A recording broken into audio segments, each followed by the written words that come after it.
more worth. How are the reviews doing on this bad boy? This game has so many glitches, it was absolutely unplayable. I had to play over so many sections over and over to try and fight the glitches.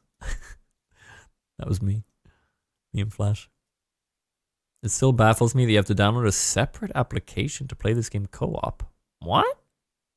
Just have one goddamn game, not this intricate system of 2 games. With a CD key that you have to pass on to one of your friends. Just so you can play once. It's done just to restrict players by having them both buy the game or wait for Santa to come along with a fucking 1 month period extra special mega suck me dry opportunity for you to both play on a single copy of the game. God forbid we make it accessible on a permanent free friend pass that boosts the player base and spreads the word around.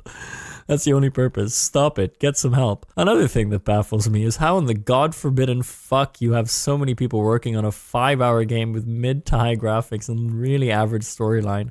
Yet the bugs are so obvious Stevie Wonder can finger his asshole with both his hands while tripping balls on an acid and still see them.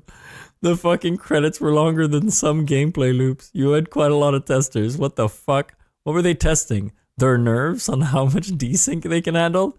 Even if they were playing in single player mode only, the amount of times characters would just reposition themselves like fucking Flash zooming across the screen was more than IRL Ezra Miller's felony charges for molesting young girls.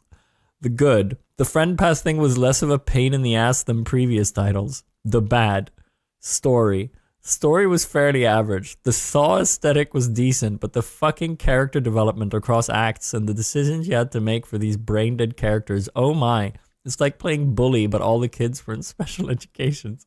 How in Christ's long nail fucks do you write characters so brain-dead, so out of touch with their surroundings, so bafflingly R-word? It's like watching a crossover of Scary Movie and some fucked up TikTok TV series. For example, in one scene, the black guy has the killer cornered with an axe. What do you know? The fucking hippie white girl walks in, busts through a door, clearly in the peripheral vision of the black guy, and for some fucking reason, the guy completely forgets about the killer, and is all like, "Ayo, what the fuck?" Completely turns towards her like he saw the fucking Easter bunny dipping his nuts in red paint. And what do you know? You gotta run again, because the 2 3-axe swings you had at the killer were not enough, and the fucking blade just ricocheted off of the mustache fuck's half a mask like it was a level 3 PUBG helmet.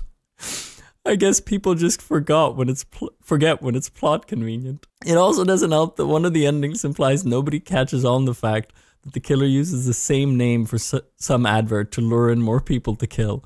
Just read the wiki for this. It's fucking wild. If the crew escaped on the speedboat or Mark refused Dumay's proposal, a group of students will be shown watching a report on the crew when one of them shows the others that her video has gone viral and they've won a trip to a different hotel on an island.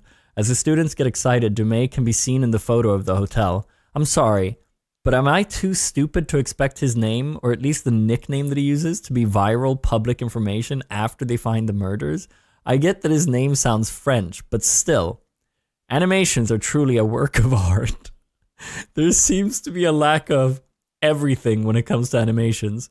Motion capture, while it sounds good in theory, it's not really avant-garde when the best description for the facial expressions in this game is a comment I read on YouTube. The characters look just as lively as the mannequins. In the end, it seems that with every iteration of the Dark Pictures, Supermassive really outdo themselves on lowering the quality.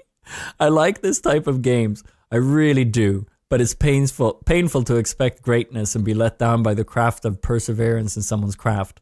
I don't expect perfection. I don't think anyone does. I just expect for characters not to flash their nuts across the screen in predictable jump scares, saying their mediocre lines which can very well be replaced by bro lol no cap, and the killer T-posing saying for real no cap bro, and the whole story would stay the same. To summarize this game, imagine the Scooby Gang, but Velma. Just Velma, the new show. Just imagine that. It encapsulates this game perfectly. Soulless, predictable with a lot of prospect for a good story, which eventually dies like a rabid dog. I liked it, but I feel like I liked it only by necessity, so I can lie to myself that there's still hope for this series. Man of Medan was good. Little Hope was, in retrospective, it wasn't that bad. House of Ashes was interesting, but this one, I can't recommend it, man. It's just not that good. Story is average, plot holes the size of my asshole after a spicy shawarma. animations that might as well be AI generated, and character development that rivals whatever this is, Teach. If you plan to get it because of friend pass offers, don't do it at a full price. It's not worth it. On a decent discount, yeah, go for it. You do you, King. Oh, and I had to let the game run for a while so I can write this review because all my good hours were on the friend pass version, which nobody cares for when it comes to reviews. Holy shit, dude. This is a piece of art. This is a work of art. Wolfie, this is a beautiful review. This is something, surely this guy must be a professional game reviewer. There's no fucking way he isn't. This is written so well.